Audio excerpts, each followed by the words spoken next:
Good morning. सभी को greetings है। इस रिट्रीट में आप सभी का स्वागत है।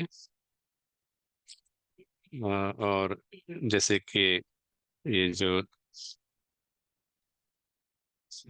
प्रॉफिट का सेलिब्रेशन जो होता है उसका जैसे अभी एक्साइटमेंट है, एनर्जी है, तो हम इस के पीछे जो सूक्ष्म राज है उसको समझेंगे। खुशी होगी अगर आप सभी कैमरा में आए और हम जैसे एक लाइव सेशन का अनुभव करें। हम ज्ञान के द्वारा मैप बनाते हैं कि कैसे प्रॉफिट्स जो है धर्म स्थापक का रोल होता है, पालना का। तो वो जैसे कि एकदम प्योर स्टेट में घर से आते हैं, और जैसे कि 108 डिग्रीज डिफरेंस होता है। तो अभी अगर हम इस समय पर उस बात को समझते हैं, तो जैसे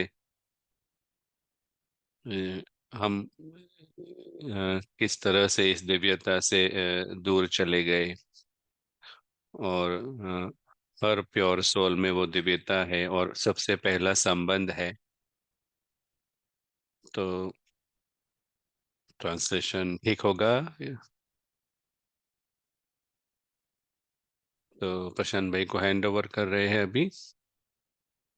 शुक्रिया।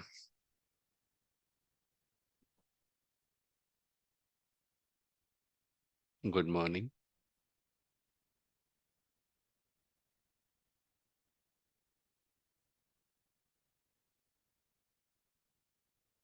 हाँ, जैसे कि कहा कि ये बहुत ही एक जरूरी है हमारे लिए ये जानना। इस प्रॉफिट्स की जो सीजन है, तो जो संत है, धर्म स्थापक है, तो अगले 2 दिन आज और कल हमारे पास ये पुस्तक है सुंदर समझने के लिए, और उसकी महानता को समझने के लिए। तो अभी कुछ एक मोमेंट्स हम अनुभव करेंगे।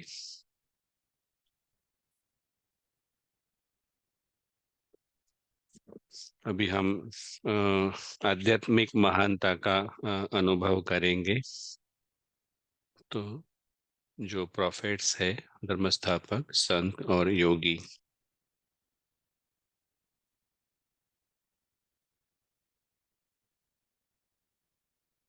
तो जैसे कि आज रिफर किया गया था, बताया गया था, सबसे पहले हमें आध्यात्मिक दृष्टि का तीसरे नेत्र का उपयोग करना है। अगर हमारे पास वो है तो हम क्यों उसका उपयोग नहीं करें।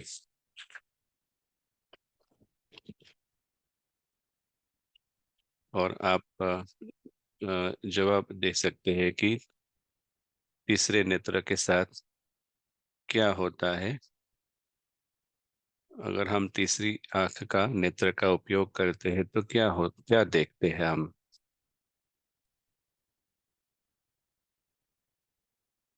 तो कैसे वो हमें विजय प्राप्त करने में मदद करती है, अथवा तो डेटीज के लेवल पर ले जाती है। आप टाइप कर सकते हैं। एक रिस्पॉन्स है कि हम बाहर आउटसाइड थिंक करते हैं, नॉर्मल बॉक्स से बड़ा मैप देखना।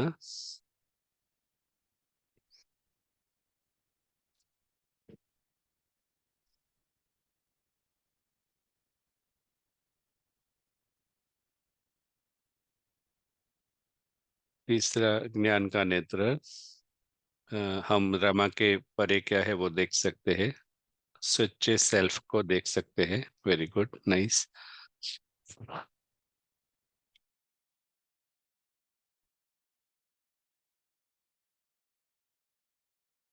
तो हम कहते हैं पारस बुद्धि। पारस बुद्धि से क्या होता है, हम ये सिंड्रेला से परे देख पाते हैं।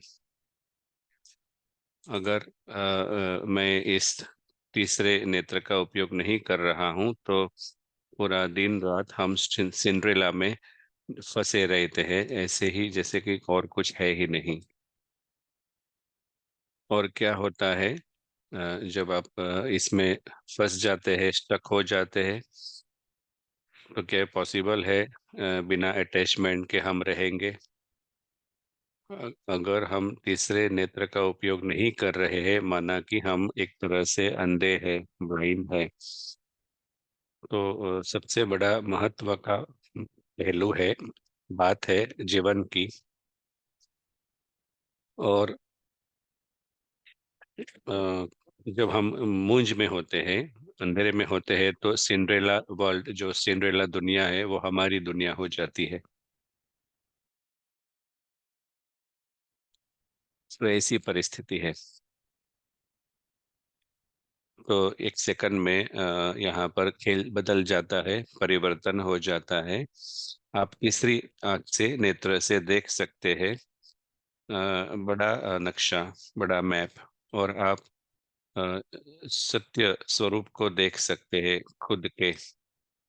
और ये सारा जो डायमेंशन है, स्तर है, वो एक अलौकिक स्तर है, दिव्य, अनंत, परमात्मा, परमात्मा का स्तर। तो वह दिव्य है। तो रावण इस स्तर पर कुछ नहीं कर सकता। रावण का कर्म क्षेत्र यह कहानी की दुनिया है। यह जो स्तर है, अलौकिक स्तर, वो इटर्नल है और किसी भी प्रकार से नुकसान से परे है। और इसी वजह से वह एक अनोखा डायमेंशन है। और हम खुद के सत्य स्वरूप को भी खोज निकालते हैं। सिर्फ प्रॉफिट्स, सेजिस नहीं, धर्म स्थापक और संत नहीं, परंतु जैसे कि फरिश्ते, उसको हम ढूंढ निकालते हैं। सभी फरिश्ते हैं।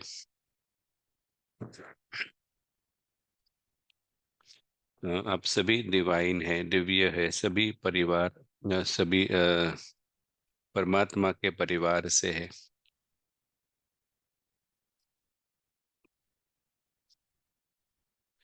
और हम समझते हैं, हर सेकंड हम जब ये अनुभव करते हैं इस अलौकिक डायमेंशन का, भगवान के साथ के जीवन का, दिव्य आत्माओं के साथ के जीवन का, अमरत्व का, अमर दुनिया का हम सिर्फ अनुभव करते हैं। तो अगर हम अनुभव करते हैं तो जैसे बड़ा इनाम है इसके पीछे। तो जैसे ही हम ये अनुभव करते हैं, तो ये एक प्रकाश उत्पन्न करता है। तो इसलिए उसको हम लाइट हाउस इफेक्ट भी कहते हैं। तो जब हम अनुभव करते हैं तो दूसरों के लिए अनुभव करना सरल हो जाता है, क्योंकि एक ही कारण है जिसकी वजह से लोग सिंड्रेला की दुनिया में फंसे हुए हैं। तो उनकी जो ये सत्य दुनिया है वो उनके सामने ही है, परंतु जैसे वो एक बड़े स्पेल में फंसे हुए हैं कहानी में, क्योंकि उनका अटेंशन, ध्यान वहां पर है। तो पूरे 8 बिलियन, 800 करोड़ आत्माओं का अटेंशन यहाँ पर है। तो जिसके पास यह ज्ञान है, तो ये उनका एक बहुत सुंदर रोल है, प्रकाश उत्पन्न करना और लाइट हाउस बनना।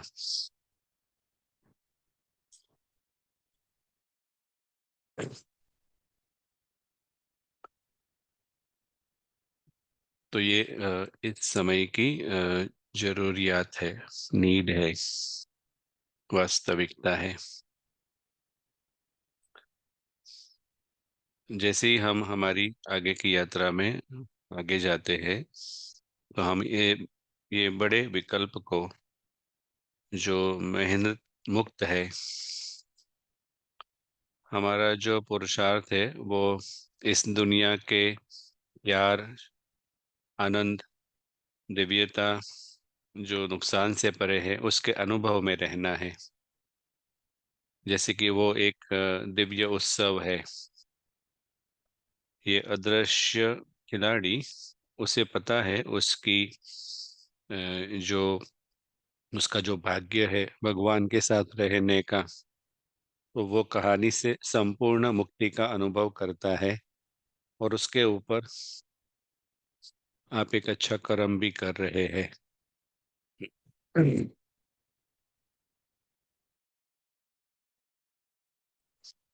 हर मिनट जब हम इसका अभ्यास करते हैं, अनुभव करते हैं, तो अपने को जैसे अभिनंदन देना है और इस सेलिब्रेशन का अनुभव करना है। शुक्रिया।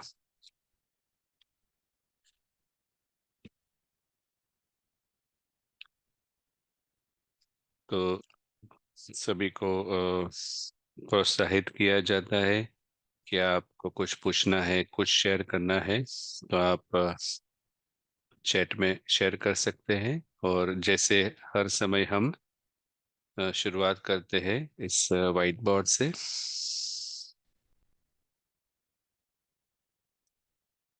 तो अभी हम देखते हैं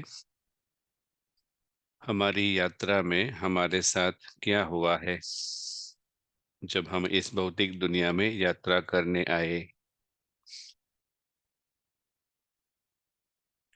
तो वो जैसे ये एक जैसे सर्कल है, तो आप समझ लेना कि ये सर्कल है, अगर वो सर्कल नहीं भी दिखता है तो जैसे ऊपर आप देखते हैं सभी आत्माएं हम हमारे घर में हैं।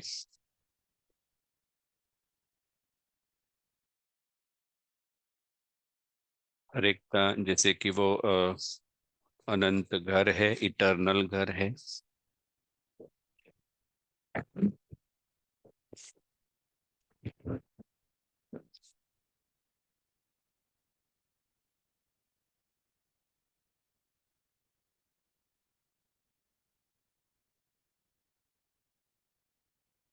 जैसे कि कहा था कि तीसरे नेत्र को उपयोग करके इमेजिन करो कि ये सर्कल ही है।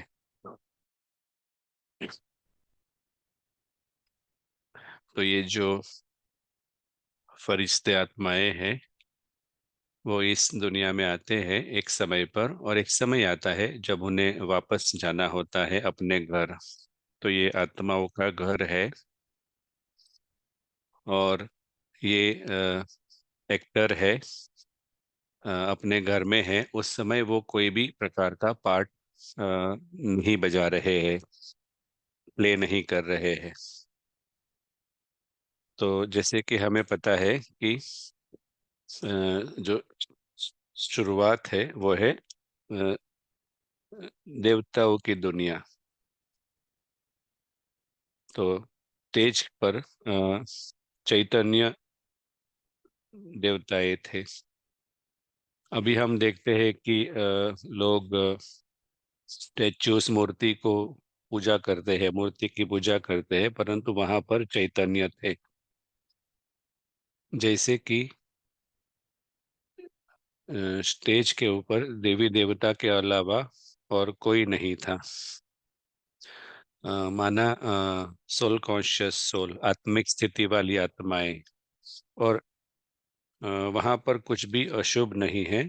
वहां की जो अ, वहां का जो संप्रदाय है वो जैसे कि बिल्कुल शुभ है।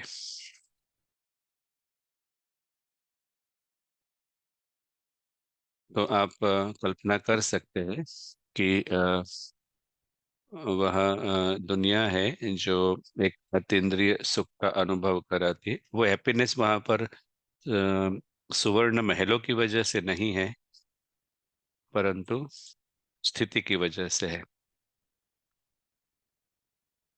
तो जैसे हम कहते हैं कि फरिश्ते फ्लैश और बोन के बिना होते हैं, माना हड्डी मांस के बिना होते हैं। तो जैसे कि वो एक संपूर्ण ह्यूमन बीइंग्स है, मनुष्य है, देवता है। तो इवन मनोविज्ञान में कहा जाता है कि मनुष्य के लिए क्रोध करना नॉर्मल है, क्योंकि सभी करते हैं। तो साइकोलॉजी डिपार्टमेंट कहता है कि जो मनुष्य है वो स्वार्थ नेचुरल है उसके लिए।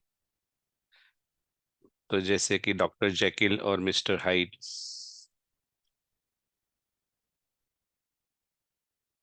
गुड एंड विकेड, सुंदर और कुरूपता। तो जैसे कि अ, ये मनुष्य की बात है। मनुष्य देवता के स्वरूप में होते हैं। तो वो पूरा जो समय है उसको स्वर्ग कहा जाता है, जब देवताएं होते हैं। फिर आता है समय, वहां पर अभी देवताएं नहीं हैं, और अभी धर्म स्थापक है। द्वापर युग से प्रॉफिट अर्थात धर्म स्थापक का रोल स्टार्ट होता है। धर्म स्थापक अर्थात देवी देवता के समान, परंतु उनका जो जन्म है वो द्वापर युग से होता है। और मैं देवता शब्द इसलिए उपयोग कर रहा हूँ क्योंकि वो एक पवित्र आत्माएं हैं, प्योर सोल होते हैं, ओरिजिनल स्टेट में होते हैं, सत्य स्वरूप में होते हैं। तो देहाभिमान नहीं होता है, और इसलिए कहा कि वो देवता के जैसे ही होते हैं। तो धर्मस्थापक और संत के बीच में फर्क क्या है? तो प्रॉफिट्स जो होते हैं, धर्मस्थापक होते हैं, उनका अलौकिक जन्म होता है, और उसकी वजह से वो पवित्रता को बनाए रखने में सफल होते हैं, शक्ति को, पवित्रता की शक्ति। तो उन्होंने उनकी शक्ति को लूज नहीं किया है, खोया नहीं है। तो जिन्होंने गर्भ में जन्म लिया है और चाइल्डहुड से पास हुए हैं, वो हम अपनी शक्ति को खोते हैं देहभान की वजह से।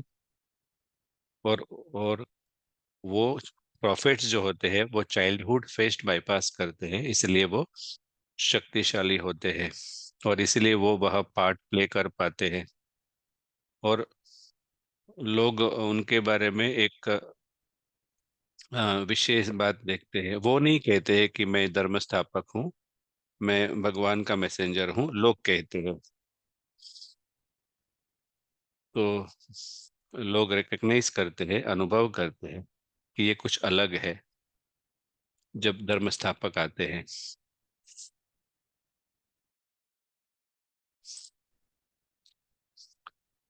धर्म स्थापक वो है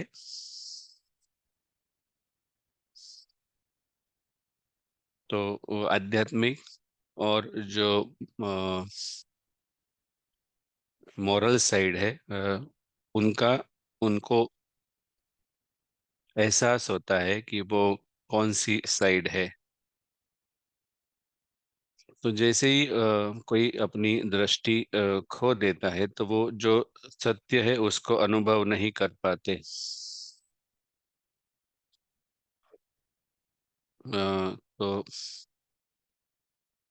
तो साइकियाट्रिक डिपार्टमेंट में वो चेक करते हैं कि उसके पास इंसाइट है क्या, वो जो जो एक सत्य है उसको वो देख पाते हैं कि नहीं। तो वो ऑब्जर्व करते हैं कि आपका घर कहाँ है, आपका शहर कहाँ है, वो ट्राई करते हैं ऐसे प्रश्न पूछकर। तो जो धर्म स्थापक है वो नई आत्माएं हैं। तो जो देवी देवताएं हैं वो नेचुरली उस स्टेट में होते हैं। तो प्रॉफिट के पास जो देवी देवता के पास शक्ति होती है वो नहीं होती है, इसलिए वो चाइल्डहुड फेस को बाईपास करते हैं और डायरेक्टली एडल्ट की बॉडी में आते हैं। तो धर्म स्थापक जो है, जो हम कहते हैं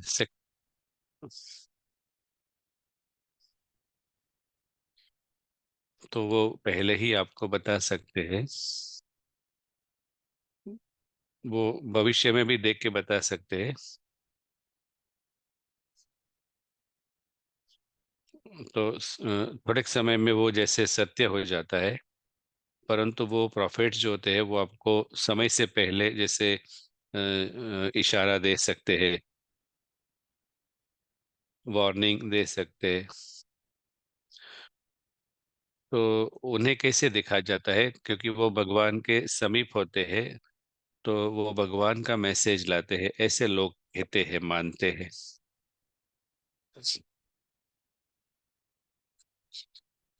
और वास्तविकता यह है कि क्योंकि वो नए हैं, तो दूसरी आत्माएं वो अनुभव करती है। वो सिर्फ घर से अभी ही आए हैं। तो दूसरी सारी जो व्यक्ति है वो जैसे सिंड्रेला दुनिया में फंस गई है, ट्रैप हो गई है, लेकिन वो फंसे हुए नहीं होते हैं।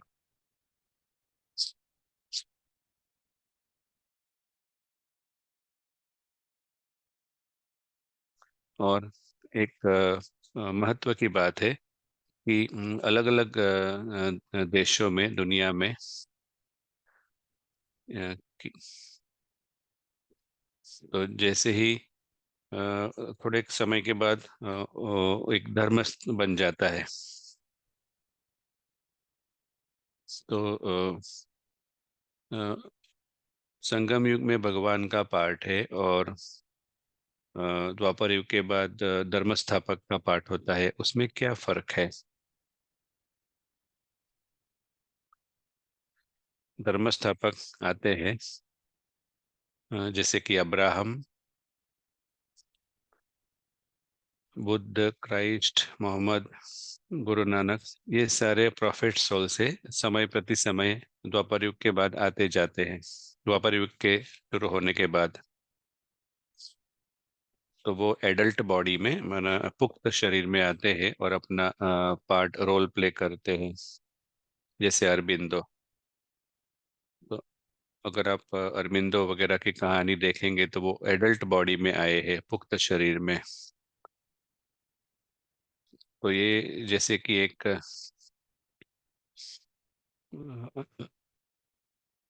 ये जैसे कि हम समझ सकते हैं कि इसकी वजह से उनके पास वो शक्ति है धर्म स्थापन करने की। जैसे कि विवेकानंद वर्ल्ड वर्ल्ड कांग्रेस, तो पार्लियामेंट में, तो विवेकानंद जैसे कि किसी को पता भी नहीं था, लेकिन लोगों ने कहा कि ये कोई अलग व्यक्ति है। वो उसको इस दुनिया के बारे में कोई इंटरेस्ट ही नहीं था। वो कहने लगे।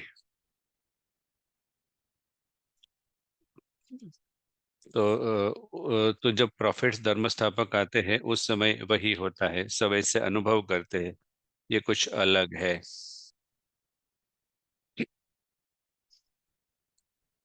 तो दूसरे जो मनुष्य है उन्होंने जैसे कि लाइन को क्रॉस किया होता है, और वो रावण के कैंप में होते हैं और वाइब्रेशंस, कंपन अलग होते हैं।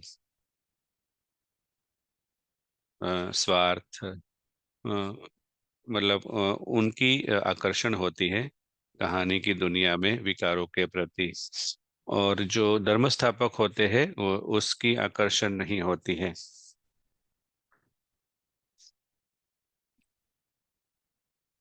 तो उन्होंने जैसे कि अभी तक लाइन क्रॉस नहीं की है, कुछ एक कमेंट्स है। प्रॉफिट्स और गॉड के बीच में क्या फर्क है? तो भगवान हर साइकिल में आते हैं, एक प्रश्न है।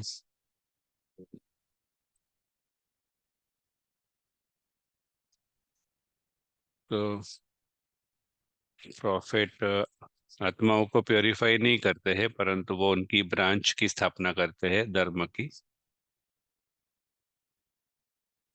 धर्म स्थापक आत्माओं को घर से नीचे लाने के निमित्त बनते हैं और भगवान वापस ले जाते हैं। कोई कहते हैं भगवान शरीर में नहीं आते हैं। दूसरी तरह से इसको समझना ऐसे है कि जब भगवान का अवतरण होता है, सभी आत्माओं ने अपनी शक्ति खो दी होती है, और वो जैसे कि एक तरह से अनकॉन्शियस, बेहोश है। इसीलिए रावण पूरा उसके उनके जीवन पर राज्य करता है, मन के ऊपर। तो तब भगवान आते हैं और उनको बेहोश से होश में लाने के लिए। और फिर ये जो होश में आते हैं वो भगवान के साथ पार्ट प्ले करते हैं, और ये जो उनका हाईएस्ट कर्मा है सबको होश में लाने का, इसी वजह से वो देवी देवता का पार्ट प्ले करते हैं बाद में। तो जो स्वर्ग की स्थापना करना वो भगवान के अवतरण से होता है, परंतु धर्म स्थापक के केस में वो पार्ट प्ले करते हैं, परंतु वो आत्माओं को प्योरीफाई करने का पार्ट प्ले नहीं करते हैं। उनके पास विधि नहीं है सभी आत्माओं को प्योर करने की, परंतु वो एक वो जो उनके बाद जो आत्माएं आती है, मतलब धर्म स्थापक के बाद जो आत्माएं आती है, उनकी पालना के लिए एक मॉरल स्ट्रक्चर दिखाते हैं। लेकिन जो आत्माएं उस समय होती है उसको प्योर कैसे बनाए, वो विधि वो नहीं बताते हैं।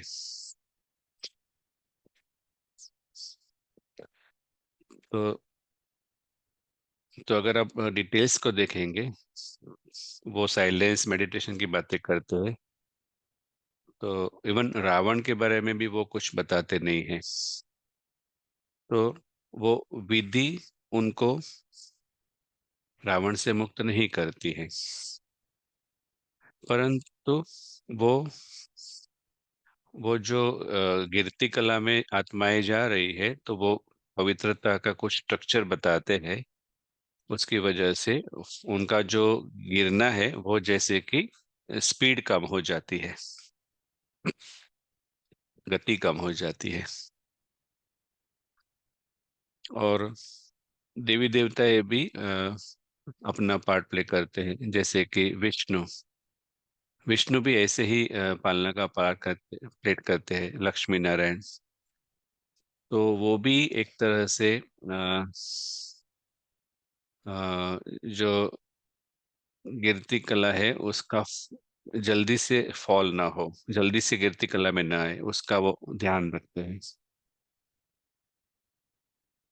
तो वो जो स्ट्रक्चर है इथिक्स और मोरालिटी का, वो जैसे कि स्वर्ग को मेंटेन कर लेती है, माना स्वर्ग बना रहता है इतने समय तक। एक कमेंट की गई थी कि जब विक्टोरिया रानी ने अपना शरीर छोड़ा, अलग अलग समाज में जैसे कि कुछ बदला, एथिक्स बदले, मोरल चेंज हुआ। तो उस समय वो किसी से बात नहीं कर रही थी। उसके घर में टेलीविजन भी नहीं था, परंतु उसकी जो स्थिति वो एक स्टैंडर्ड रखती थी, मतलब एक व्यवस्था बनाए रखती थी। और जैसे ही उसने शरीर छोड़ा तो वो चेंज होने लगा। उसी तरह से लक्ष्मी नारायण राम सीता, तो वो आत्मिक स्थिति में थे। और जो सोना, सब कुछ परफेक्ट था, सोना था, मैटर में भी परफेक्शन था, प्रकृति।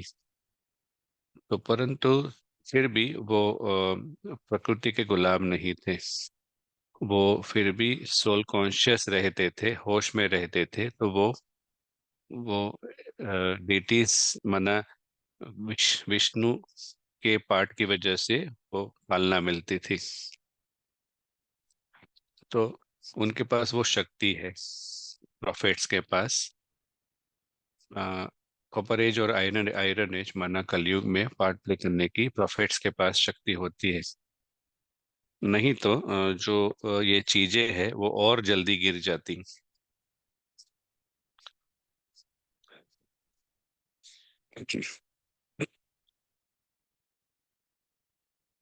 तो ये जैसे कि धर्म स्थापक की बात है। और कौन से जिस है, संत है?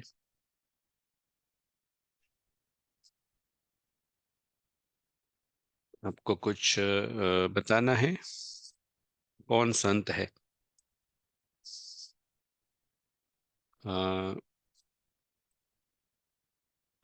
प्रॉफिट्स और सेजिस के बीच में क्या फर्क है?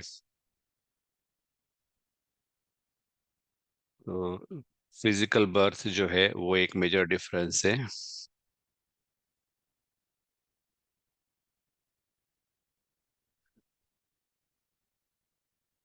अ, अ, हो सकता है वो दोनों सिमिलर है, ऐसे भी एक जवाब आया।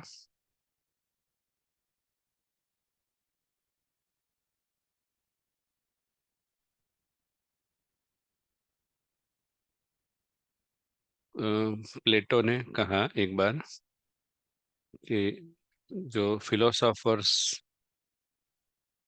जो फिलोसोफर्स अनुभव करने का ट्राई करते हैं, प्रयत्न करते हैं, तो संत ने वो ऑलरेडी प्राप्त कर लिया है।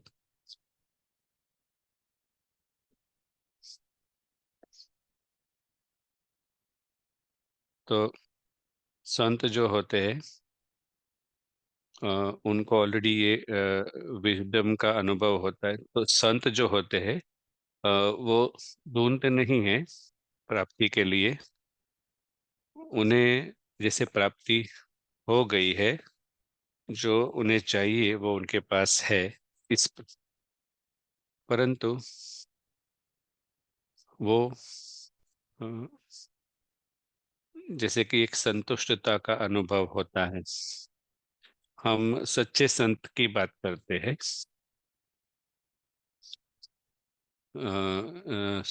कॉपर एज माना ऋषि, सेजिस माना ऋषि, सॉरी नॉट संत। तो जो ऋषि है उनका हर एक के प्रति जैसे ग्रेट रिस्पेक्ट था, इवन एनिमल्स के प्रति भी।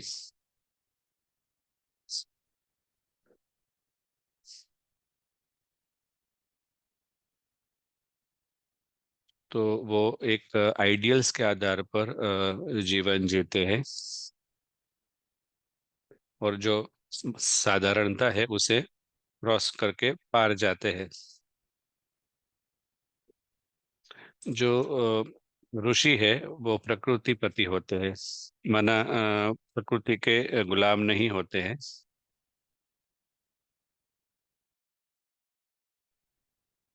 तो वो जैसे कि बियॉन्ड होते हैं।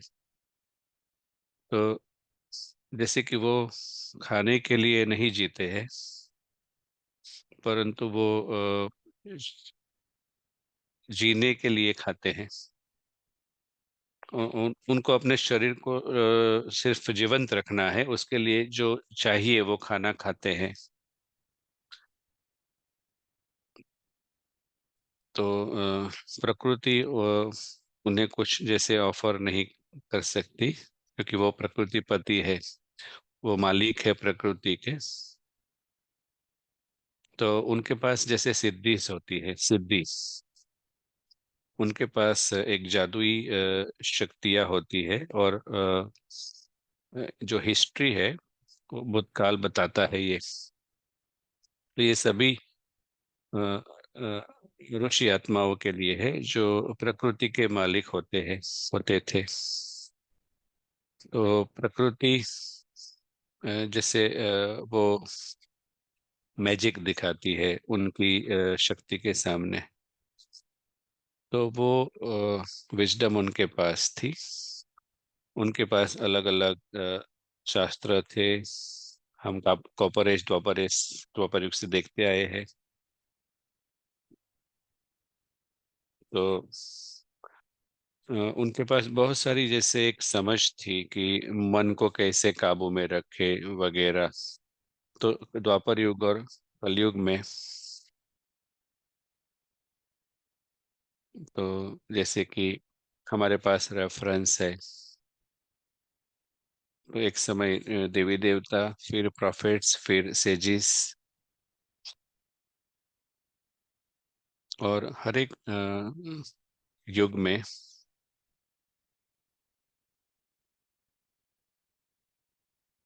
तो ये अलग अलग युग में ऐसे आत्माओं की वजह से जैसे एक प्रकाश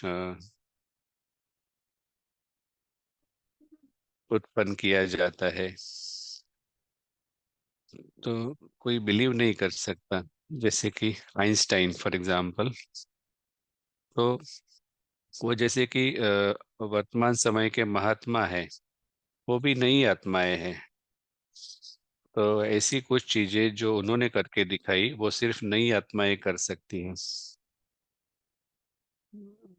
तो जैसे संत होते हैं, संत महात्मा, वो सारे कलयुग।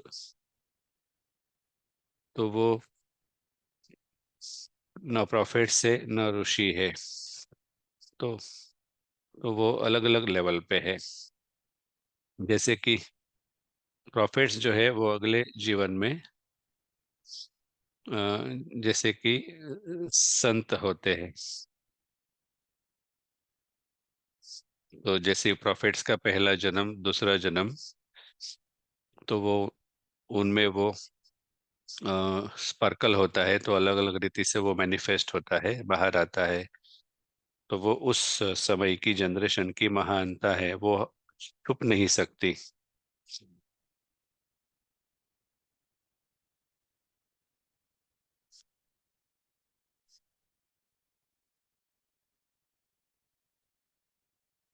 और उसके बाद आते हैं फरिश्ते। तो संगम युग पर भगवान का युग फरिश्तों का युग है।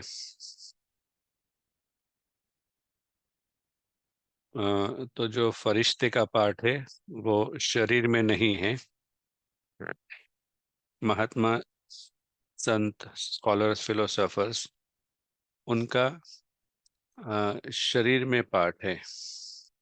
एंजेलिक पार्ट, फरिश्तों का पार्ट है, वो अव्यक्त है। और देवताएं जो है जैसे कि वो फरिश्ते हैं फ्लेश एंड बॉन के साथ। तो फरिश्ते से पहले, फरिश्ते से पहले क्या पार्ट है?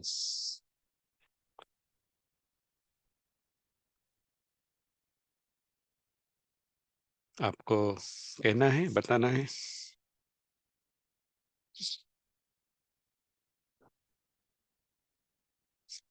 सब सूक्ष्म में सोच रहे हैं। अ, ब्राह्मण।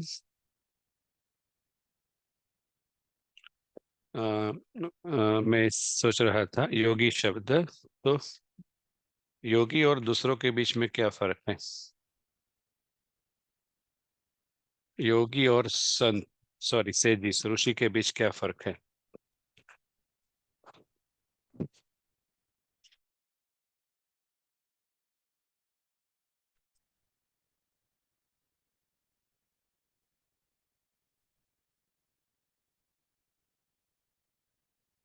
ब्राह्मण्स योगी बनते हैं।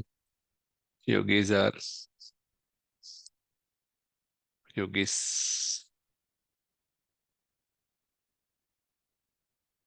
कर्मयोगी है, जैसे कि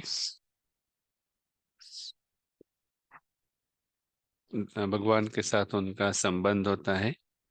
हाँ जी। क्या होता है कि अ, वो सब नीचे जाते हैं, मतलब सीढ़ी में। ड्रामा का जो नियम है,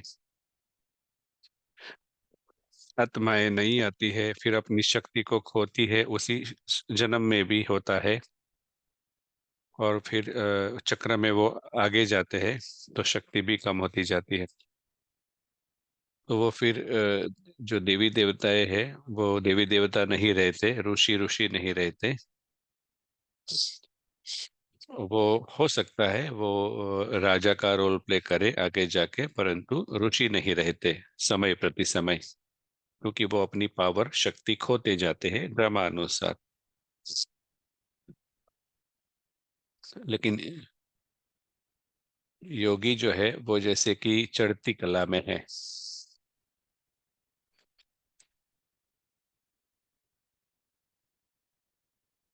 और बाबा जो शब्द उपयोग करते हैं, जो योगी है वो जैसे कि महात्मा बनते हैं।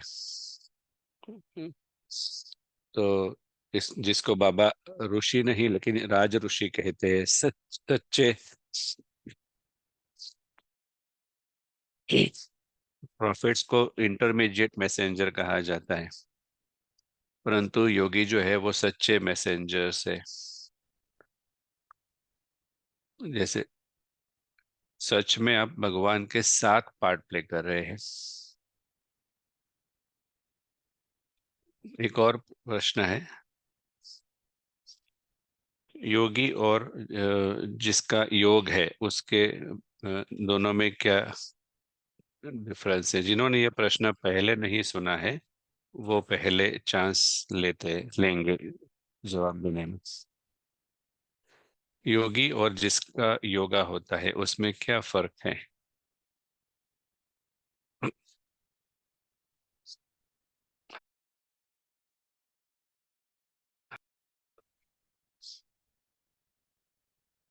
योगी इस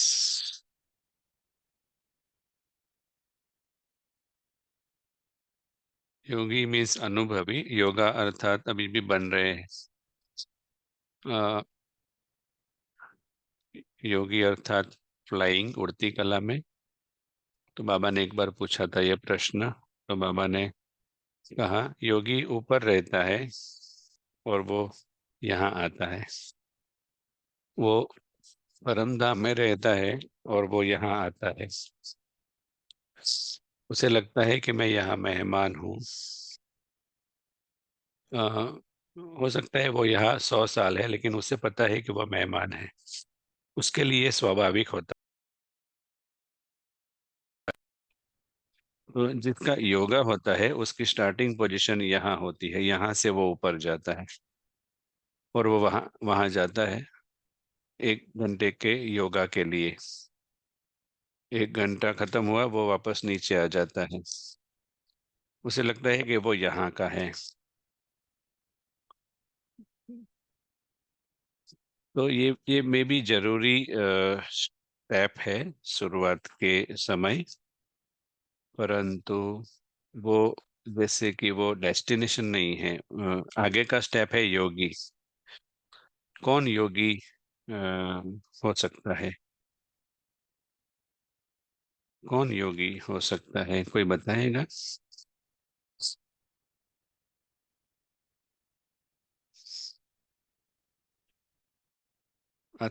आत्मा।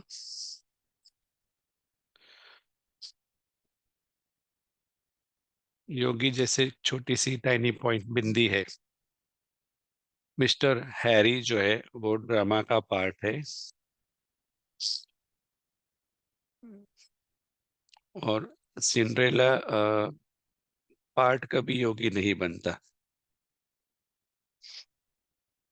वो एक अदृश्य आत्मा है जो योगी है।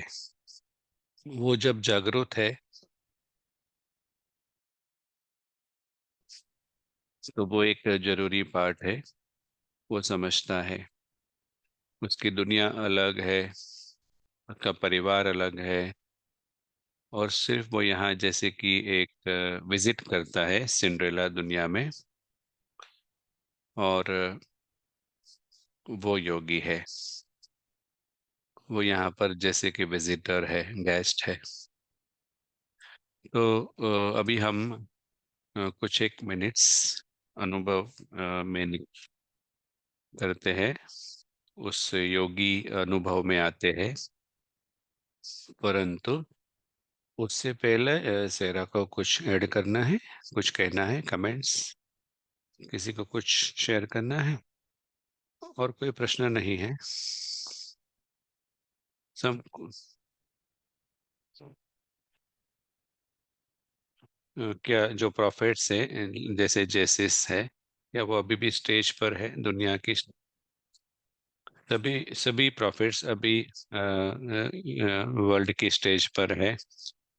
अ, उसके साथ साथ ये भी कहे कि जो भी यहाँ आए हैं, एक बार यहाँ आ गए माना वो अभी यहाँ है, कहीं ना कहीं अलग अलग पार्ट प्ले कर रहे हैं। तो वो यात्रा उनकी कंटिन्यू रहती है, पार्ट कंटिन्यू रहता है एक बार यहाँ आने के बाद।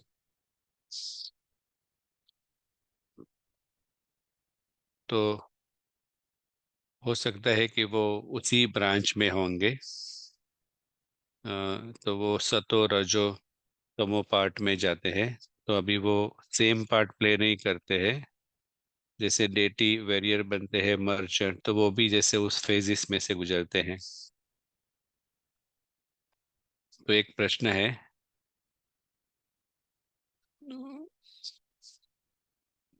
तो वो फिर क्यों री होते हैं अगर वो परफेक्ट है?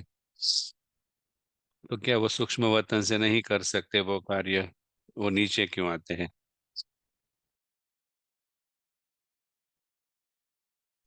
तो किसी के पास चॉइस नहीं है।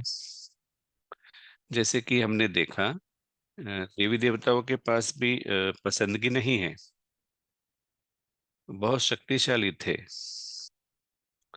वो आत्मिक स्थिति में रहते हैं, पूरा युग उनके पास शक्ति रहती है। परंतु वो ये नहीं कह सकते कि मैं अभी हम अभी रीबर्थ नहीं लेंगे, दूसरा पुनर्जन्म नहीं लेंगे। ड्रामा बना ही ऐसा हुआ है कि वो हो नहीं सकता, ऐसी चॉइस नहीं है। तो वो नेक्स्ट प्रश्न का भी जवाब देता है। तो ब्रह्मा बाबा क्यों ऐसा रोल प्ले कर रहे हैं अभी वर्तमान समय में? तो उनका अव्यक्त पार्ट है।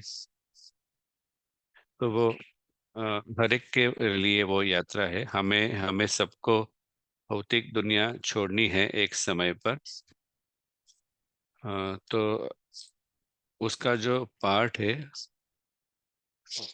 अ, तो वो एक उनका पार्ट है, वो लाइट हाउस का, जैसे फरिश्ते का पार्ट ऐसे कह सकते हैं। तो बाबा हम हम सभी को उस अव्यक्त पार्ट प्ले करने के लिए प्रेरित करते हैं।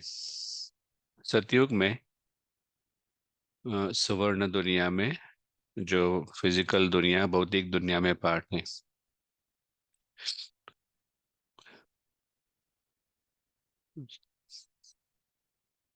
स्पेनिश ग्रुप से एक प्रश्न है। सिद्धि, मैजिकल पावर्स अर्थात सिद्धि, सिद्धि जैसे कि जादुई रिजल्ट, जादुई सफलता, और योगी जो है वो ऊंचे बनते हैं। तो सेजिस वगैरह है वो कॉपर एज के होते हैं। योगीस जो है वो ऊंची स्थिति प्राप्त करते हैं। देवी देवता बनने के लिए, पाठ प्ले करने के लिए हमको ऊंची स्थिति में जाना पड़ता है और प्रकृति का मालिक बनना पड़ता है। और सामान्य स्थिति में जो आत्माएं हैं वो प्रकृति के अधीन है, और हमेशा कुछ न कुछ ड्रामा से उनकी इच्छा रहती है। उनके जो प्लेजर्स है, सुख है, वो ड्रामा के आधार पर है। क्योंकि रावण जो है वो प्रकृति का गुलाम है। वो प्रकृति के बारे में ही सोचता रहता है। अगर रावण को हमने दूर कर दिया तो आपको प्रकृति से गुलामी नहीं होगी। अगर आप प्रकृति के गुलाम नहीं है तो आप प्रकृति के मालिक है। That's all. तो आपका एक स्वाभाविक संबंध है प्रकृति के साथ। या तो आप प्रकृति के मालिक है, या तो आप प्रकृति के दास है।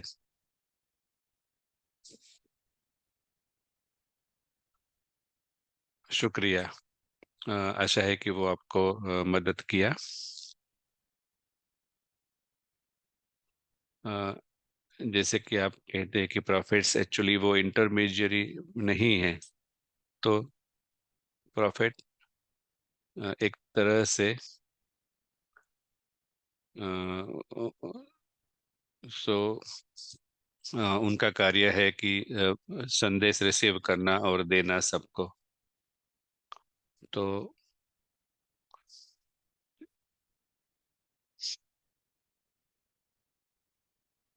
तो तो अ, जब जब हमने प्रॉफिट के बारे में बताया, इटिमोलॉजी, जो इतिहास, तो अगर आप पहले से बता सकते हैं क्या होगा, तो वो प्रोफेट है। जैसे कि अ, एक प्रोफेट था, वो जो शब्द बताया वो ध्यान में नहीं आया। तो वो भगवान में बिलीव नहीं करता, फिर भी वो प्रोफेट है।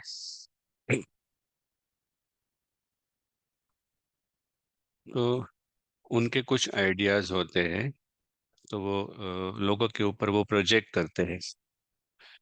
परंतु अ, जैसे समय शुरू होता है, क्लॉक शुरू होती है, तो हर एक का पार्ट होता है। तो भगवान सतयुग में, त्रेता युग में और द्वापर युग में भगवान पार्ट प्ले नहीं करता, कलयुग में। परंतु क्लॉक आगे जाती है, समय आगे जाता है, स्क्रिप्ट आगे चला जाता है स्क्रिप्ट के अनुसार, और प्रॉफिट अपना अलग अलग पार्ट प्ले करते हैं। परंतु वो प्योर है, तो ऐसे लगता है कि वो बाप समान, भगवान समान है। वो भगवान का संदेश लाते हैं, तो कोई समझते हैं कि वही भगवान है। तो कोई ऐसे कहते हैं कि प्रॉफिट और भगवान सेम है।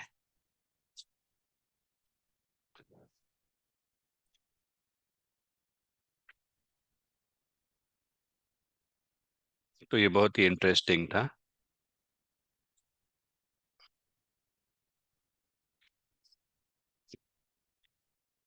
हाँ, शुक्रिया, बहुत ही मदद की इस बात को समझने में।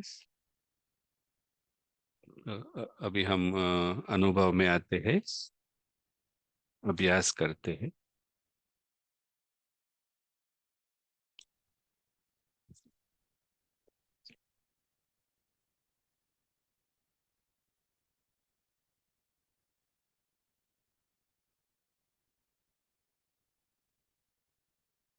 हम जैसे खुद को रिमाइंड करते हैं,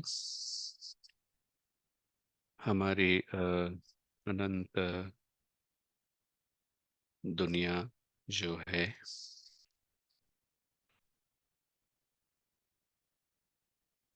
हमारा घर,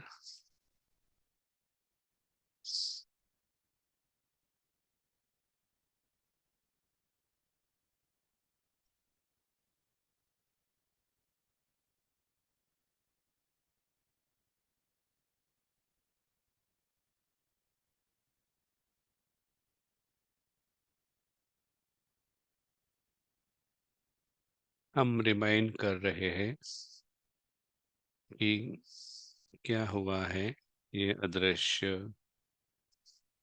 खिलाड़ी को। अदृश्य खिलाड़ी है वही अदृश्य राजकुमार है। बहुत ही भाग्यशाली है। पूरी यात्रा जो है राजकुमार की, वो भगवान के परिवार से है।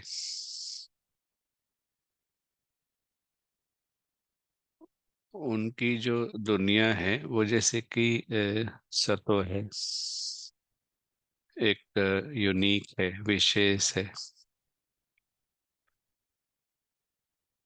तो प्रॉफिट्स से जिस वो फोटोग्राफ दिखाते हैं प्रॉफिट्स का, तो वो ड्रामा में प्रोजेक्ट करते हैं। परंतु ये जो आत्माएं हैं वो एक छोटी सी बिंदी है। जैसे कि भगवान एक पॉइंट है, बिंदी है। उसका जो स्वरूप है हम समझते हैं कि बिंदी है। जैसे कि प्रॉफिट वगैरह है, वो फिजिकल फॉर्म में है। तो अभी हम हमारी आध्यात्मिक दृष्टि को उपयोग करते हैं और हम अनुभव करते हैं ये बहुत ही सुंदर सत्य, सूक्ष्म, अलौकिक, अदृश्य, दिव्य, अलौकिक, अनअर्थली, अर्थात अदृश्य, सूक्ष्म। तो यह अदृश्य राजकुमार, वो इस अनोखे खेल में, परफॉर्मेंस में आते हैं। और जैसे ही वो खेल में अपनी शक्ति खोते हैं, तो वो जैसे कि भूल जाते हैं सच्चाई को, डिसीव हो जाते हैं।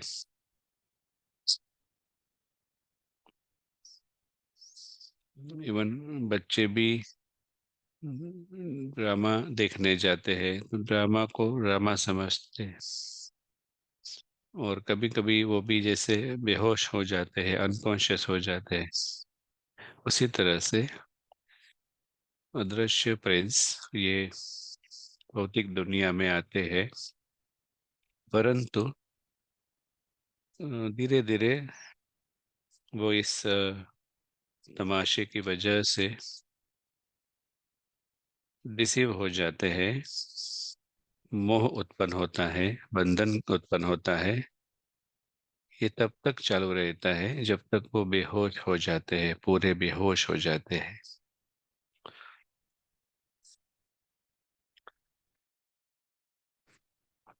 अब वो उनकी सत्य दुनिया को अनुभव नहीं कर पाते हैं, सूक्ष्म और अलौकिक का अनुभव नहीं कर पाते हैं। वो अपने परिवार को भी नहीं देख पाते और खुद को भी नहीं देख पाते। तो ये एक्चुअली एक बड़ी एक्सट्रीम परिस्थिति है। दिन रात वो जैसे कि अनुभव करते हैं, कहानी ही मेरी दुनिया है।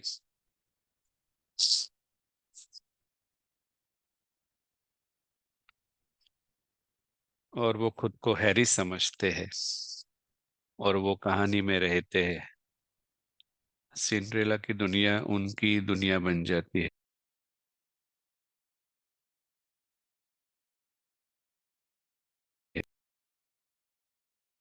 और हम समझ रहे हैं कि क्या हुआ है इस अदृश्य प्लेयर को, खिलाड़ी को।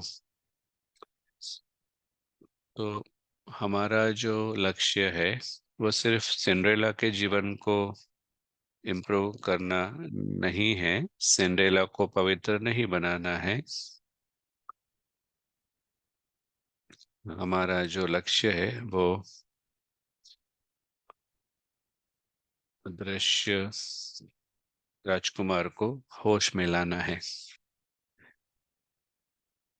तो वो खुद जब होश में आता है, जागरूक है, तो वो योगी है।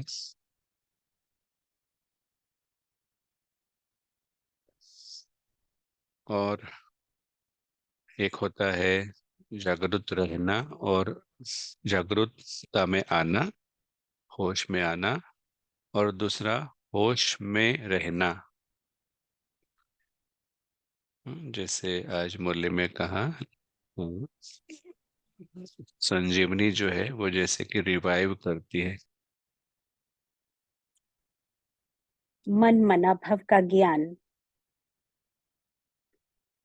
इसको रिवाइव करने के लिए अपनी अवचेतन मन में जाना होता है।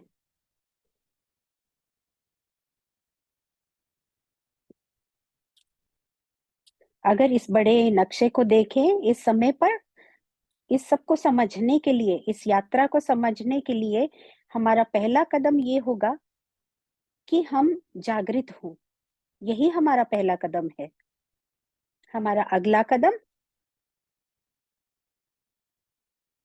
हम चैतन्य हो जाएं, कि हम अपने श्रेष्ठ घर में आ जाएं।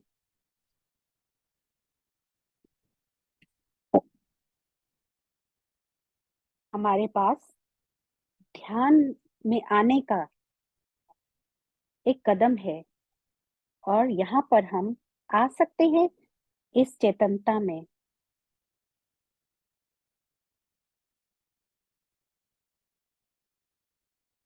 और ये चेतनता एक प्रकाश की तरह है, टॉर्च के प्रकाश की तरह, जो हमारा ध्यान खिंचवाती है।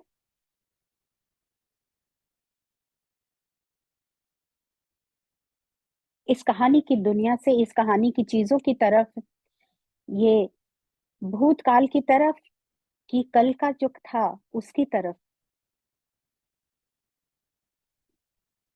और ये जो ध्यान है, उसको मैं अपने श्रेष्ठ घर की तरफ ले जा सकती हूँ।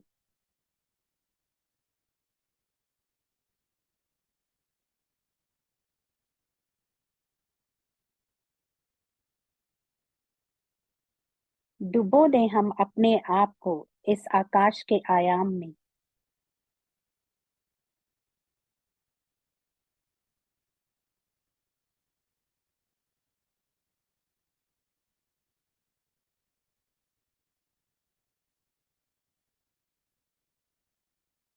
ये रंग की दुनिया हमारे आसपास सब तरफ है। हम इसका अनुभव पूरे जोर शोर से कर सकते हैं, इस प्रकाश की दुनिया को, अपने इस श्रेष्ठ घर को।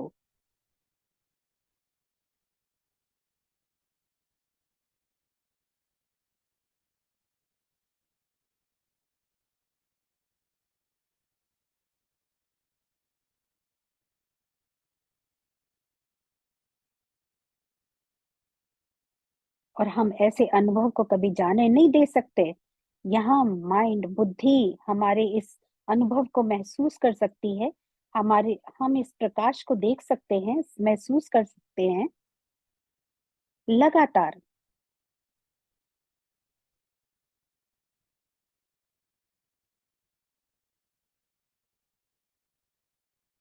इस आकाश के आयाम में है ये जागृत, जीवित सितारे।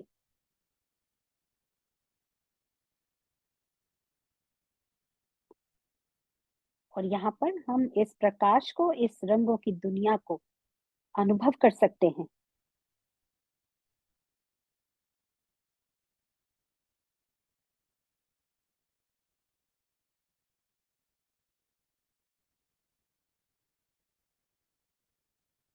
ये दुनिया,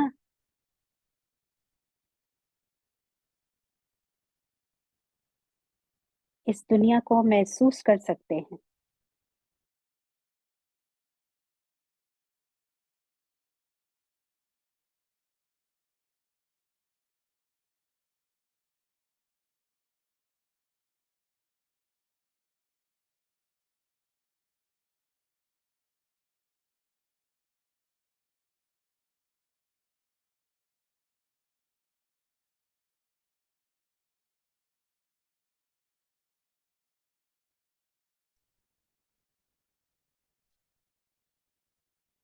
ये दुनिया सही में है, सत्य में है, और यही मुख्य है।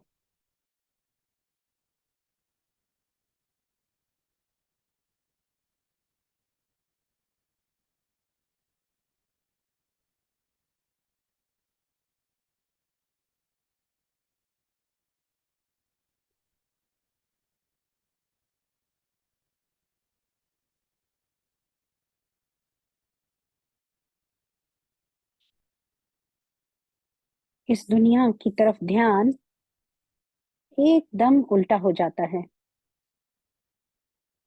आत्मा की,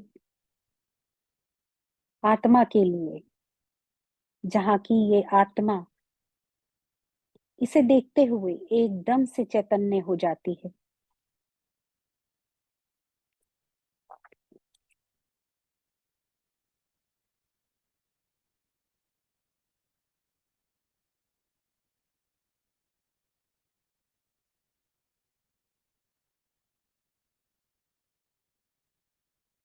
और सिर्फ ये एक विचार ही, इसी की जरूरत है।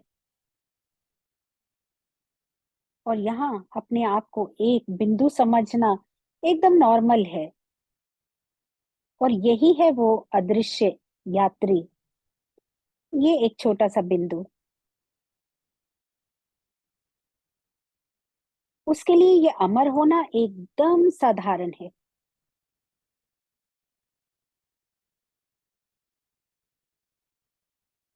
ये आकाश के आयाम की दुनिया मेरी है, मैं इसका हूं, ये भी एकदम साधारण है इस बिंदु के लिए।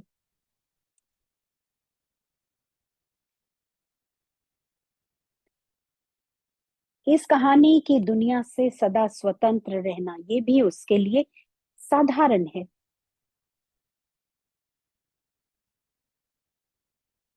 और यहाँ प्रशांत भाई जो बोल रहे हैं, ये आत्मा और घर की जो बात कर रहे हैं, और यहाँ प्रशांत भाई ये कहानी की दुनिया से संबंधित है। ये सब कुछ कहानी की दुनिया में हो रहा है, ये बातचीत, ये वार्तालाप, सब कहानी की दुनिया का है। और उसी समय यहाँ वो अदृश्य यात्री चैतन्य है। वो देख सकता है कि वो इस कहानी की दुनिया से पूर्ण रूप से स्वतंत्र है। वो किसी का हिस्सा नहीं है, इस कहानी की दुनिया का किसी भी तरह से हिस्सा नहीं। कहानी गायब हो सकती है, खत्म हो सकती है, मगर वो स्वतंत्र है, क्योंकि कहानी तो कहानी है।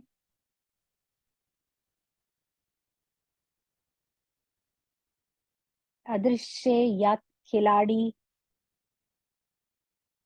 जानता है कि सबके सब भाग्यवाने हैं, और वो सब के सब आत्माएं इस श्रेष्ठ घर की रहने वाली हैं, वहीं से आई हैं। सब भाग्यवान हैं, अमर हैं, अविनाशी हैं, और सदा के लिए लकी हैं, सदा के लिए भाग्यवान हैं। और सबके सब इतने वर्दी हैं, इतने ज्यादा कि भगवान उन्हें प्यार करता है।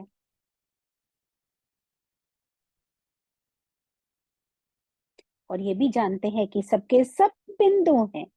और ये बहुत साधारण है उसके लिए समझना कि सबके सब बिंदु से हैं, जबकि भगवान भी एक बिंदु जैसे ही हैं।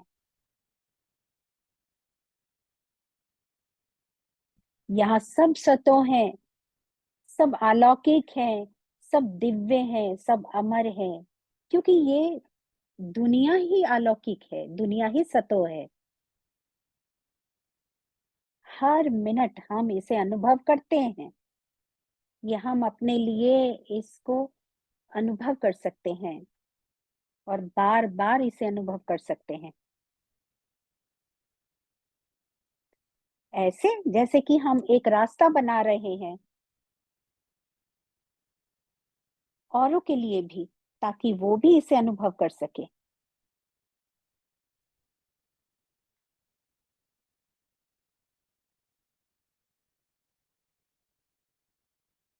जैसे हम अपनी यात्रा पर चलते जाते हैं, हम याद रखते हैं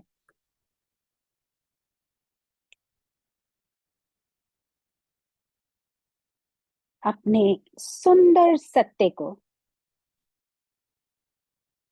यहाँ अदृश्य खिलाड़ी चैतन्य है।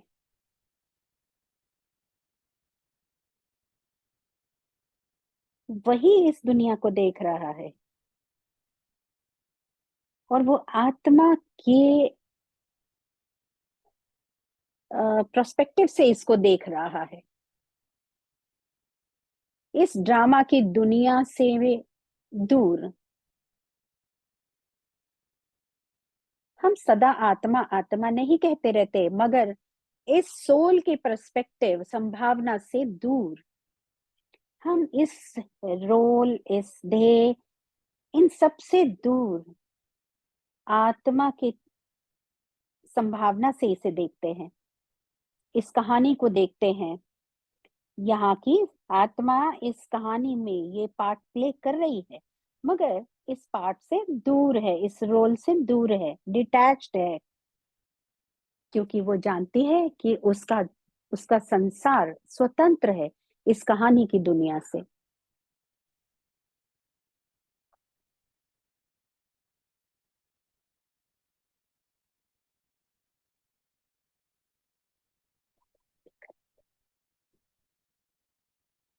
हमारी ये बड़ी सफलता पूरे दिन के लिए आगे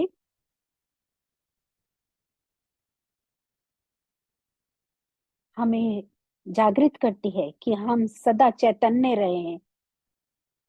आत्मा एकदम चैतन्य रहे, जागृत रहे।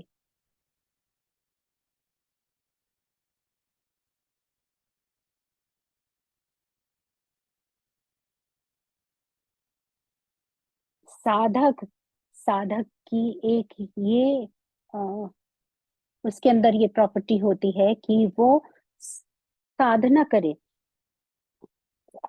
स्वयं जागृत हो, चैतन्य हो, और रहे चैतन्य।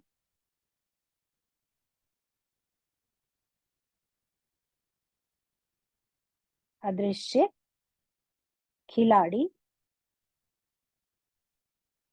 ही अदृश्य राजकुमार है, वो राज ऋषि है। ऋषि, संत, सेज एक ही बात है। और ये यही राजा है, राजकुमार है। बाबा को ये बात बहुत अच्छी लगती है।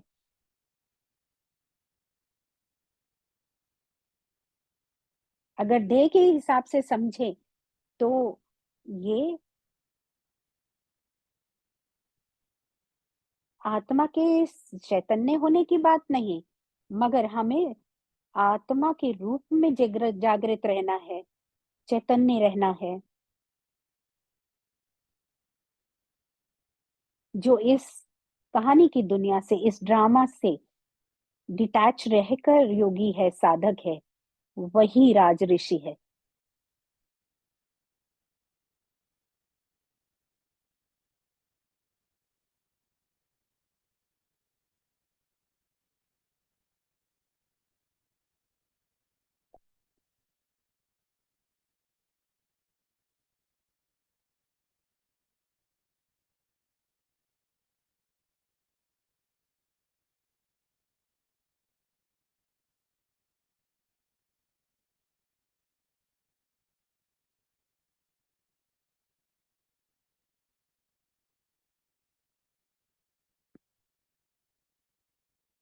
अभी समय है बोर्ड रूम में जाने का, ब्रेक का।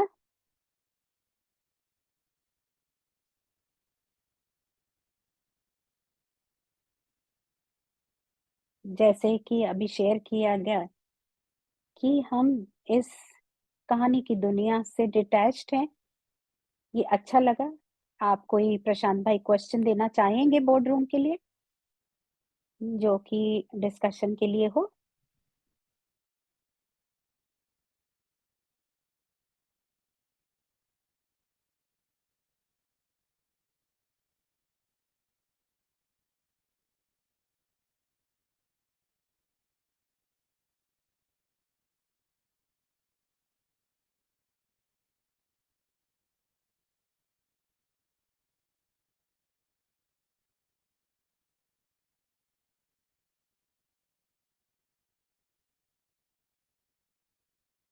तो क्वेश्चन है कि हम किस तरह से श्रेष्ठ रूप से इस योगी लाइफ को इस्तेमाल कर सकते हैं।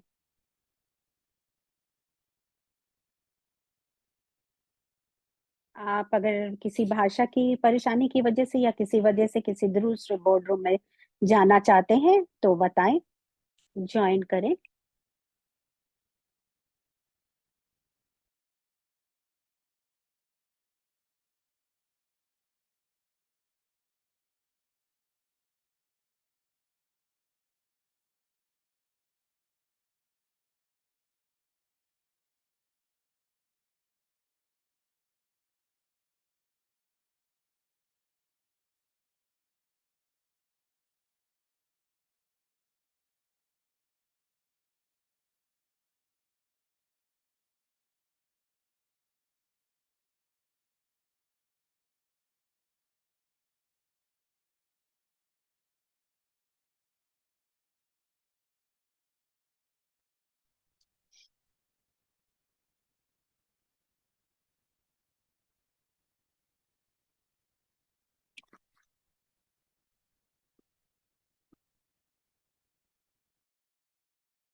आज हम स्वागत करते हैं संजय भाई, जो शेयर करेंगे हमारे साथ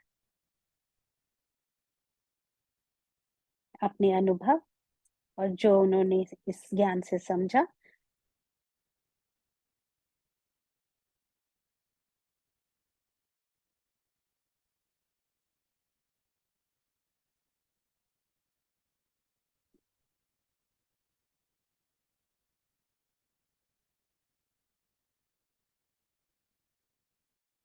ये योगी की बात जो हो रही है उसमें बहुत अच्छी कन्वर्सेशन चल रही थी। हमने बोर्ड रूम में इसमें डिस्कस किया और वहां कुछ उत्तर भी मिले।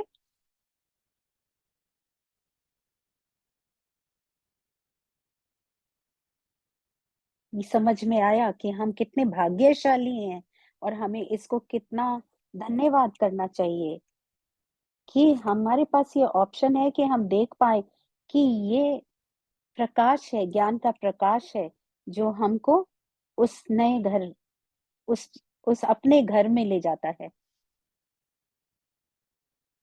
और यहाँ हम अपने आप को याद दिला सकते हैं कि हम कौन हैं, हम कहाँ से आए हैं, हमारे पास क्या विकल्प है कि हम भगवान को जान पाए।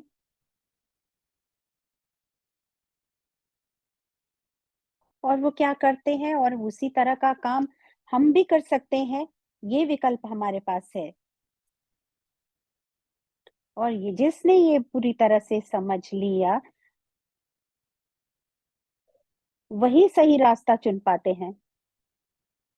हम भगवान के साथ हैं इस समय में, उनके साथ हैं, और हमारे लिए ये कितना आसान हो जाता है कि ये सब जो स्थूल वतन की दुनिया है, ये कितना फन है यहाँ पर, कितना मजा है, और ये हमारे लिए बहुत जॉयफुल बन जाता है यहाँ पर रहना और यहाँ की सिचुएशंस को हैंडल करना।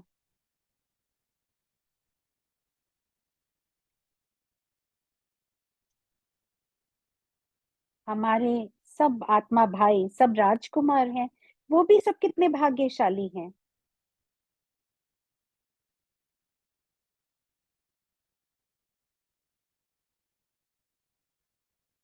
और ये भी बहुत अच्छा है कि हम किसी भी तरह के अफर्मेशंस, कुछ शब्द, कुछ वाक्य इस्तेमाल कर सकते हैं अपने इस चेतनता को जागृत करके उस अवस्था में रखने में।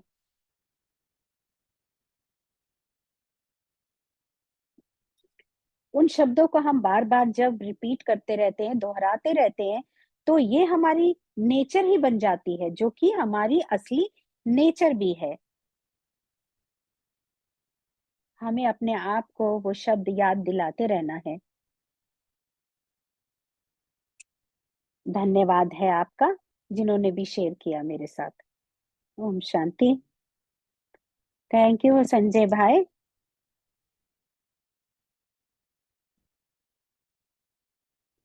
आप सबको भी इनविटेशन है, आप सब भी शेयर करें कि आपने क्या बोर्ड रूम में डिस्कस किया। ये भी कि इस समय ये मेहनत का, मैं युद्ध करने का समय नहीं है। हर हर प्रैक्टिस, हम हर अभ्यास हमारा सहज होना चाहिए, स्वतः होना चाहिए, और उसके लिए हमारे पास विकल्प हैं।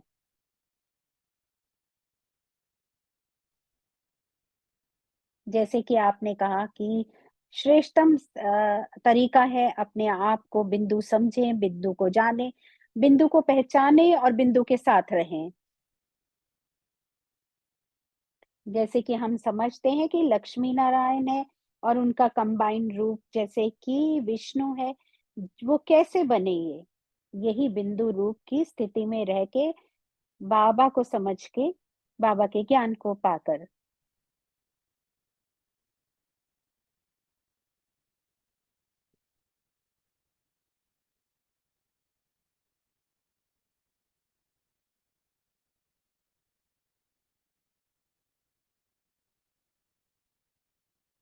प्रशांत भाई से का वापस स्वागत करते हैं। थैंक यू संजय भाई, शेयर करने के लिए, और अच्छा लगा सुन के, और ये क्वेश्चन भी।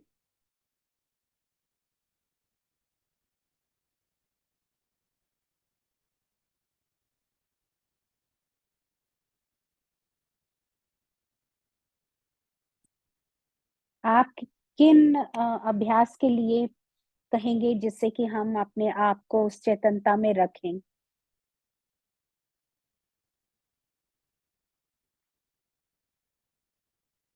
जिससे कि हम बाबा समान बन सकें?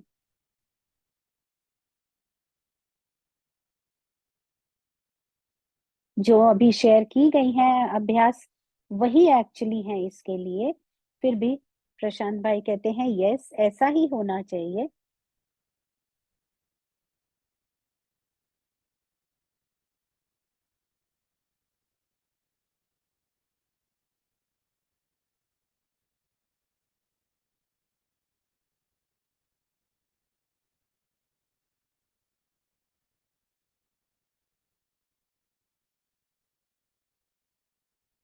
कभी हमारे वहां पर एक ट्रैक है जिस पर कि एक इंसान गया, वो उसने उस ट्रैक पे जाकर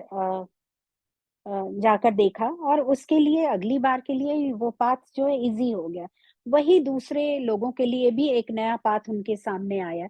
ऐसा ही बिल्कुल हमारे साथ है कि जब हम कुछ अभ्यास करते हैं, हमारे लिए वो बार बार करने पर आसान हो जाता है और औरों को भी हेल्प करता है।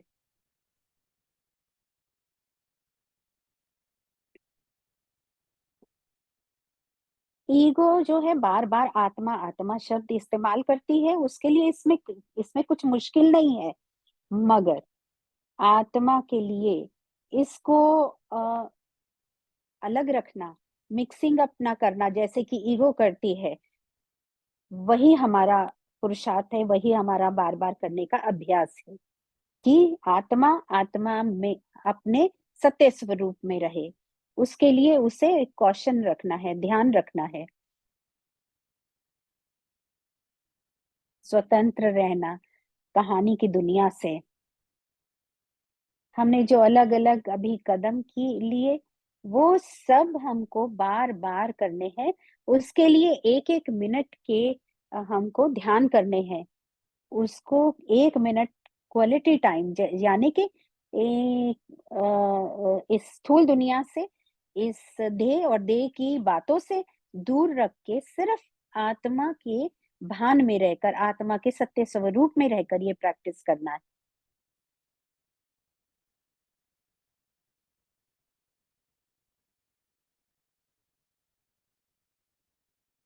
जैसा कि अभी कहा गया, हम सब के सब कुछ ना कुछ नया खोज रहे हैं। हम जो भी प्रश्न उठाते हैं, उन सब के हमें जवाब भी मिल जाते हैं।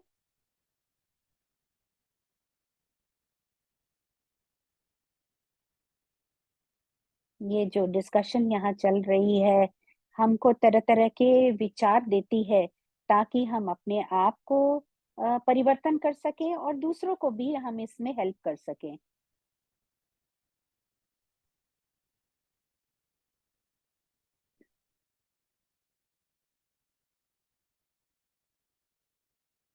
यहाँ एक प्रश्न है,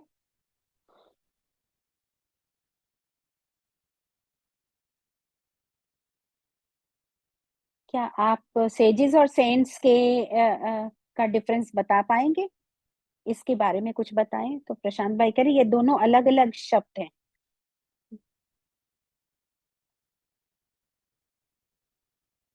सेजेस कॉपर एज यानी कि द्वापर युग में होते थे। ऐसी ही भाषा इस्तेमाल की जाती है। सेजेस यानी कि ऋषि या संत, देह के भान से उनको सेज कहा जाता था। और सेंट्स होली पीपल थे। ये अलग थे उनसे, सेजेस से। ये कभी ना कभी अपनी पिछले जन्म में प्रोफेट यानी कि पैगंबर रहे होंगे। उनके अंदर होलीनेस है, मगर उनका एम्बॉडीमेंट नहीं है, शारीरिक रूप से वो सेजी नहीं है। सेजेस जो है वो कहीं कुछ ढूँढने को नहीं जा रहे हैं, वो खुद मालिक हैं।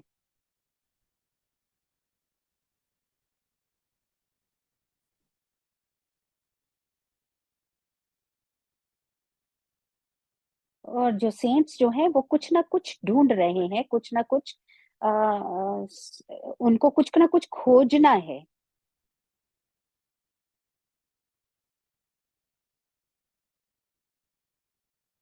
और जो प्रॉफिट्स हैं वो तो बिल्कुल एकदम नई सोल्स जो ऊपर से उतरती हैं।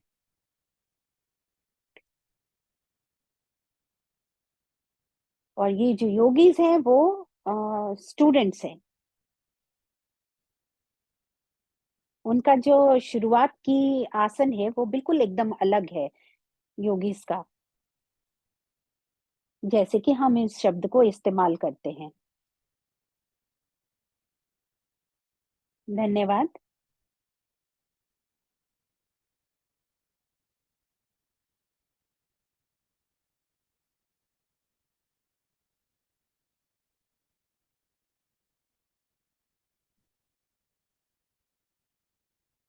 प्रॉफ़ेट को कैसे ये सब नॉलेज मिल जाती है बिना भगवान को जाए?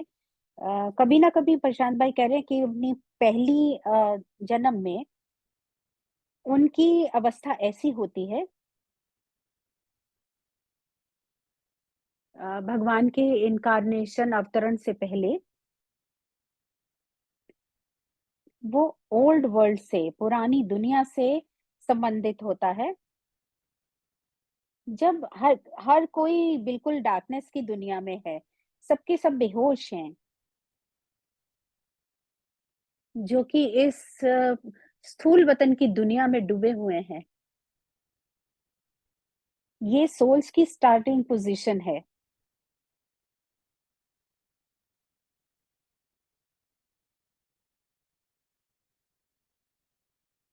गोल्डन एज में सबके सब शाइनिंग सोल्स हैं।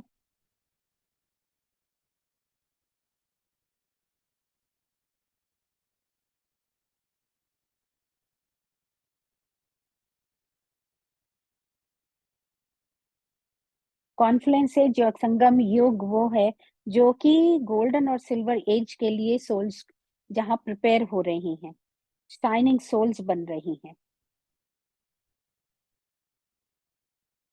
जब हर कोई वापस घर जाता है, जब वो नीचे आते हैं, तब उनका जो भी रोल होता है उनको पता चलता है।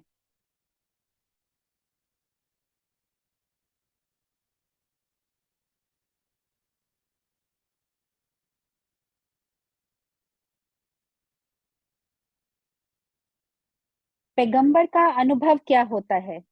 जब वो नीचे आते हैं, तो क्या वो अपने अनुभव शेयर करते हैं या कुछ और?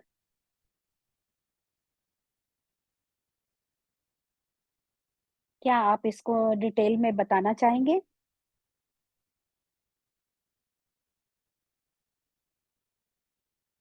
क्या वो संगम युग से किसी तरह से कनेक्टेड रहते हैं या कुछ और? जो कि अंतिम सीन है, जब हम घर जाते हैं, तब सबका सब सत्य स्वरूप में आना होता है।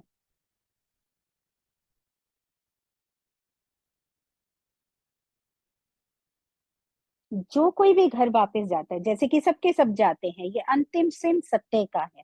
सबके सब अपने सत्य स्वरूप में होते हैं और वह जब वापस नीचे आते हैं तो कुछ लोग गोल्डन एज में आते हैं, तब उनको सत्य का ज्ञान होता है गोल्डन एज में। और जैसे-जैसे समय चलता जाता है, वो नीचे आते हैं सिल्वर एज में या कॉपर एज में, वो इस शाइन को, इस सत्य को भूलते जाते हैं। जो प्रॉफिट सोल्स हैं, वो इस सब में नहीं आते हैं। उनके पास अपना सत्य रहता है और वो उसी के साथ पैदा होते हैं द्वापर युग में, और वो तब ये अपना सत्य तब सब सोल्स के साथ, सब आत्माओं के साथ शेयर करते हैं और उनको ये पूरी तरह से पता होता है कि सत्य क्या है।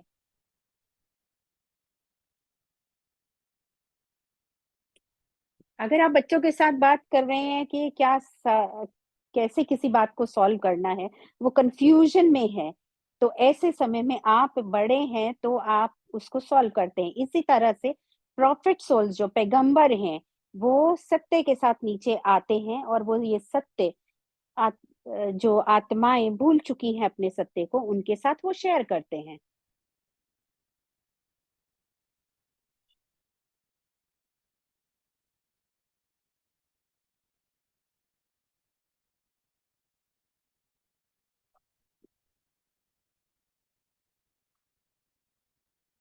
जैसे कि एक बच्चा चॉकलेट खा रहा है, उसके सारे मुँह पे लगा है और उससे पूछें कि आपने चॉकलेट खाई? तो वो कहता है नो, सो इनोसेंट। तो जब प्रॉफिट नीचे आते हैं, पैगंबर नीचे आते हैं, उनके लिए सब जो सोल्स हैं, वो सब की सब इस बच्चे की तरह ही है, जिससे कि वो अपना सत्य शेयर करते हैं।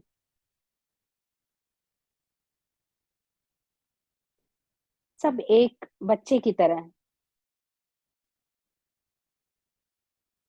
मदर टेरेसा क्या नई सोल है या प्रशांत भाई कह रहे हैं कि मदर टेरेसा सेंटली सोल है?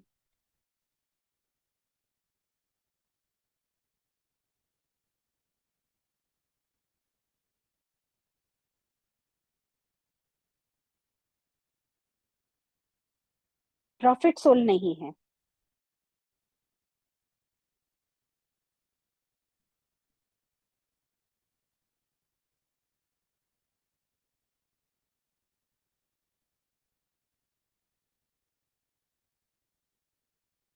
वो गर्भ से उनका जन्म होता है, तो वो प्रॉफिट नहीं है।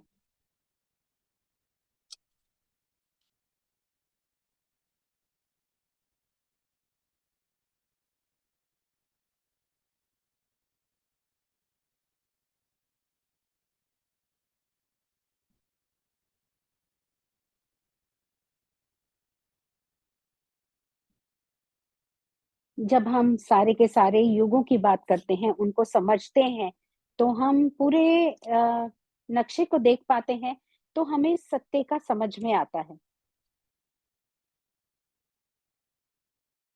कि हम कभी ना कभी भगवान के पास, कि हम भगवान के साथ थे, और हम इस समय ये जो यहाँ पर मैटर है, स्थूल वतन जो है, उसके हम मास्टर हैं। हम उसके स्लेव नहीं, हम उसके दास नहीं। जब हम इन सब में के बारे में सोचने लगते हैं, तो कभी-कभी हम कंफ्यूजन में आ जाते हैं। बहुत सारे प्रश्न उठते हैं। मगर हम अगर इस बात को समझें, धैर्य से ज्ञान को समझें, तो हमें समझ में आता है ये 4 युग, और ये भी कि हमारा सत्य क्या है, और इस रावण के कंफ्यूजन से बाहर निकलने का रास्ता क्या है। हम निकल सकते हैं, हमारे सामने ही विकल्प हैं, तो हम इस माया के चुंगल से बच सकते हैं।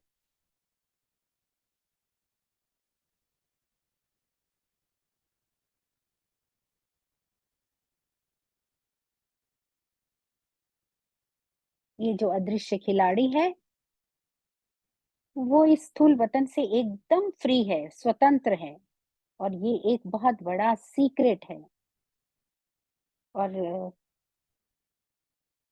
ये कंफ्यूजन जो है, वही हमको इस स्थूल वतन में, इस माया की दुनिया में फंसा देती है।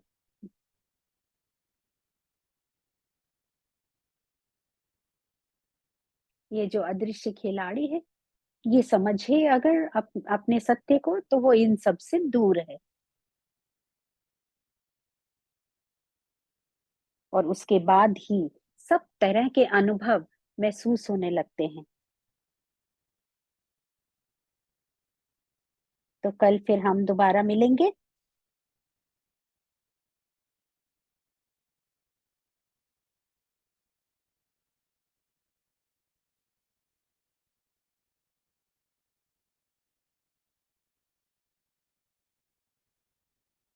गॉड, भगवान, सुप्रीम सोल को हम कहते हैं योगेश्वर।